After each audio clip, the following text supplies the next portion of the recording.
भाई बिजनौर जाने के लिए फिर किधर से जाना होगा? यहाँ पे बिजनौर जाने के लिए किधर से जाना होगा? वो हमें ना पता, फिलहाल गाड़ी पीछे लेके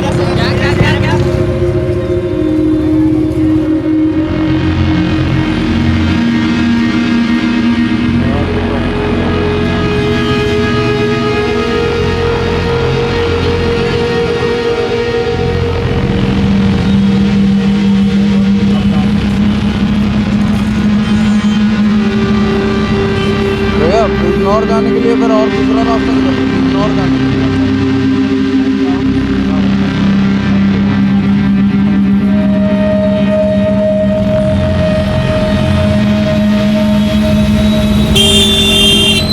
क्या हो क्या गया? 5 साल की लड़की का रेप करा दिया है 5 लड़कों ने मिलकर। अरे कई नहीं। दिन से हाँ कई दिन से हो रहा था उसके साथ, और उसकी आज जो है वो मिल गई है बॉडी। अरे यार पता नहीं कैसे कैसे लोग पड़े हुए हैं।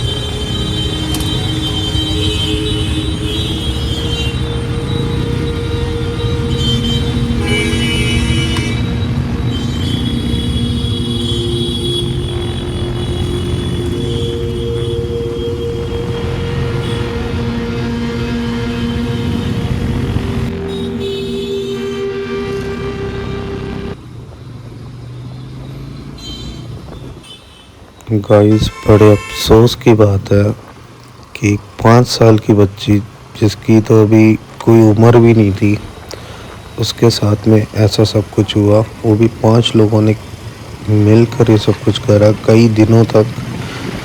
अब आप लोग बताओ कमेंट्स में, क्या उस बच्ची की गलती रही होगी? क्या उसका कसूर था? जो लोग कहते हैं ना कि कपड़े लड़कियां छोटे पहनती हैं तो ऐसा सब कुछ होता है, तो अब 5 साल की बच्ची ने क्या कपड़े गलत पहने होंगे? क्या उसकी गलती रही होगी? और उस बेचारी मासूम का क्या कसूर था जो इन वहशियों ने यह हरकत करी है? Shame on it, really shame on it. इनको सच में फांसी की सज़ा होनी चाहिए ऐसे लोगों को। बट इंडिया है, देखते हैं क्या होता है। हम तो अपने इंजॉय करते हुए जा रहे थे, लेकिन सडनली ये चीज़ सुन के ना मैं शॉक्ड हो गया, मैं हिल गया पूरा कि भाई कैसे कैसे लोग पड़े हुए हैं। मतलब मैं जानता हूँ कि ऐसे इंडिया के अंदर बहुत सारे केसेस होते रहते हैं और आए दिन न्यूज़ में आता है, लेकिन जब सामने एक पूरा ये चल रहा हो ना, तो भाई बहुत ही बुरा लगता है कि अपनी कंट्री के अंदर, अपनी आस पड़ोस की स्टेट के अंदर ये सब कुछ चल रहा है, या हमारे शहरों में ये सब कुछ चल रहा है। भाई नहीं अच्छा लगता है, सच में नहीं अच्छा लगता है। बहुत ही गंदी वाली फीलिंग आ रही है इस टाइम के ऊपर कि मैं कुछ नहीं बता सकता। बस प्रे कर सकता हूँ उस बच्ची के लिए, उस बच्ची के घर वालों के लिए। इसके अलावा और कुछ भी नहीं कर सकता हूँ।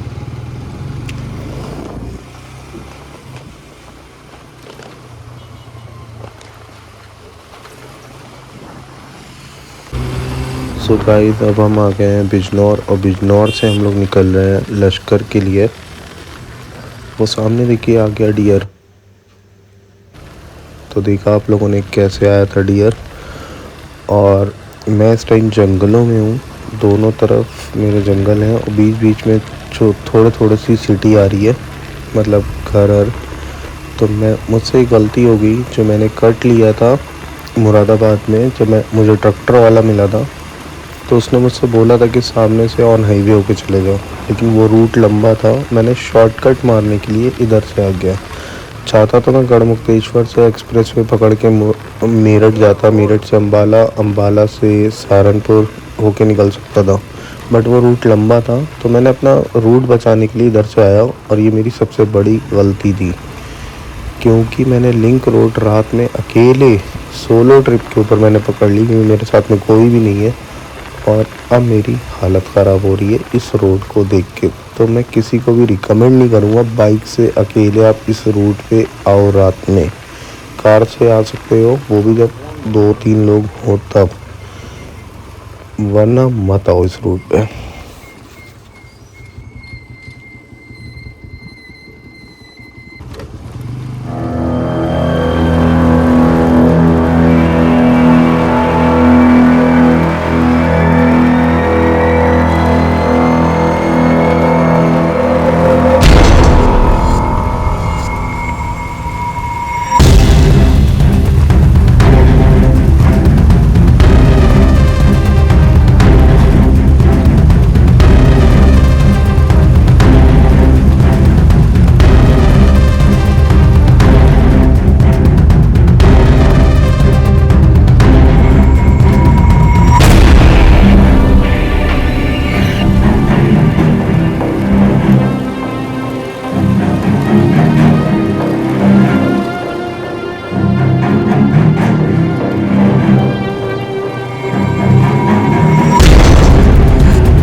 सर यहाँ से लश्कर के लिए रोड कौन सी वाली गई है? लक्सर ये कटा है ना? सुनो, अगला चौराहा है, ठीक है सर, वहाँ से सीधे जाना, वहाँ से राइट हैंड पे। मडावर जाना कम से कम 13-14 किलोमीटर, उससे आगे मडावर से ही फिर रास्ता जाएगा सीधे बाला वाली होते हुए। सर रोड पे कोई दिक्कत तो नहीं है सर? नेट आप ना बढ़िया सपाट road. Okay, thank you sir.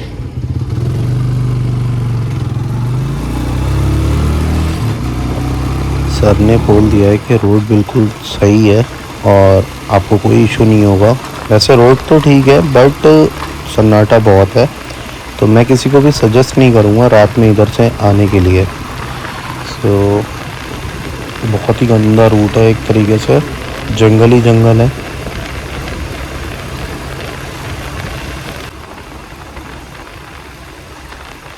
फिर से जंगल आ गए और मुझे अपनी बेवकूफ़ी का एहसास हो रहा है कि एडवेंचर तो मुझे मिल गया, ये जंगल का एक्सपीरियंस, रात का टाइम, अकेला मैं, बट ये मेरी बहुत बड़ी बेवकूफ़ी भी है कि मैं रात में ये लिंक रोड मैंने ले ली। मैं चाहता तो ऑन हाईवे आ सकता था और आगे से ये गलती नहीं करनी है बस।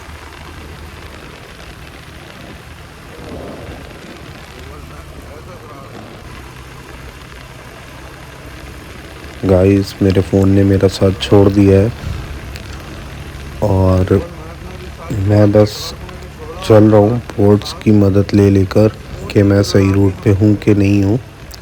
एंड यू वुड सी कि कैसा रूट है और कैसा नहीं है। I would never suggest to anybody to come on that route on solo ride at the night. So please, I recommended that please take a NH highway at the night। आपको जहाँ जाना है आप वहाँ जाओ, रात में जाना है जाओ, सोलो जाना है जाओ, बट NH हाईवे पे जाओ। लिंक रोड बिल्कुल भी मत लेना। जो मैंने गलती करी है ये गलती कभी मत करना। आप देख सकते हो कैसा अंधेरा पड़ा हुआ है और कोई भी नहीं है।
एक तो मेरे फ़ोन ने मुझे बता दिया है और ये इस टाइम पे होने वाला है स्विच ऑफ स्विच ऑन, इसका मैप नहीं खुल रहा है।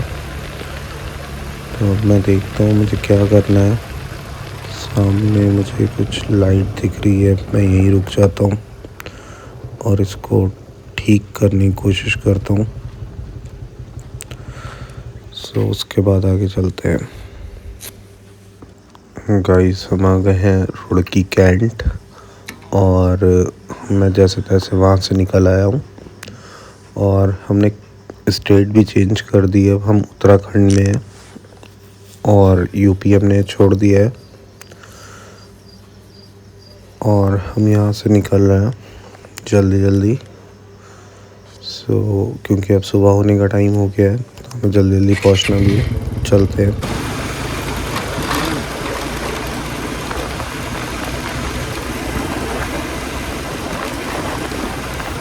मैं आप लोगों को एक और चीज़ बताना चाहूँगा। मैं अभी यूपी छोड़ कर आया उत्तराखंड में और अब वापस उत्तराखंड से मैं यूपी जा रहा हूँ, सहारनपुर जो कि यूपी में है।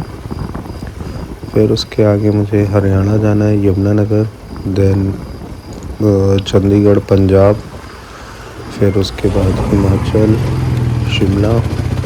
तो काफ़ी सारी स्टेट्स बदलनी भी है और कवर भी करनी है। तो हम लोग जल्दी जल्दी चलते हैं अपनी आगे की जर्नी में। और मुझे ऐसा फ़ील हो रहा है आज मैंने कुछ ज़्यादा ही एडवेंचर कर दिया है अपनी लाइफ में, जो कि मैंने कभी नहीं करा था। तो मैंने बहुत कुछ देख भी लिया और अपनी गलतियों से सीख भी लिया है।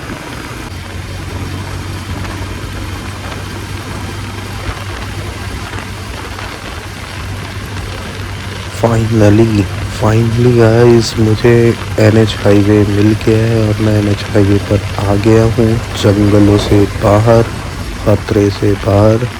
मुझे ऐसा लग रहा है जैसे मैं NH हाईवे के ऊपर आके ना वरदान मिल गया हूँ मुझे कि एक नई ज़िंदगी मिल गई हो। क्योंकि मुझे एक पीछे अंकल मिले थे, उन्होंने मुझसे बोला बेटा आप जिस रूट से आ रहे हो ना उस रूट से आप घूमने आ गए, यही बहुत बड़ी बात है। क्योंकि जानवर भी मिल सकता था, बाइक में कुछ भी ख़राब हो सकता था और कोई कुछ कर भी सकता था, लूट सकता था, कुछ भी कर सकता था।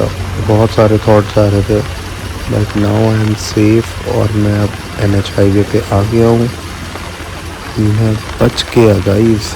मेरा फ़ोन इसने भी अब साथ देना शुरू कर दिया है, मौके पे साथ छोड़ दिया था इसने। तो अब मैं अपनी राइड एंजॉय कर सकता हूँ।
तो एक और आ गया है अब हमारा टोल टैक्स, जो कि हमें टोल नहीं देना पड़ेगा। और इस टोल को क्रॉस करते हुए हम निकल जाएंगे अब सहारनपुर की तरफ।